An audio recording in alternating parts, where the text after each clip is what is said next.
د بلخ ولایت مرستیال والي د زمري میاشتې په 40مه نیټه د افغانستان د اسلامي امارت د بریا د دریمې کلیزې په مناسبت د خپلې خوښۍ څرګندولو ترڅنګ په دغه موده کې د خپلو فعالیتونو په اړوند داسې وویل.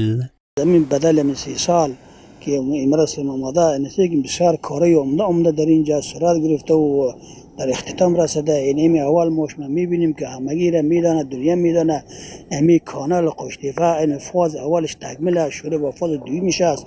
این فاز دویمش هم که انشالله کارش پیش رفته رئیس. نوموړي همدارنګه د افغانستان د اسلامي امارت بریا لامل په الله تعالی باندې د مجاهدینو ټینګ ایمان یاد کړ او زیاته کړه چې دغه اوسپنیز باور له مخې مجاهدینو نړیوال زبرځواک یعنی امریکا او متحدین یې له شرمونکې ماتې سره مخ کړل. یگانه سبب کامیابی مجاهدین هم بوده که خود به الله تعالی تسلیم کردن، تقوا را اختیار کردن، اتحاد و وحدت را در میان گذاشتن. صرف به خاطر این است که رضای الله تعالی جهاد را ادامه دادن. الحمدلله نتیجه این است که با کامیاب و فتوحات در افغانستان شدن.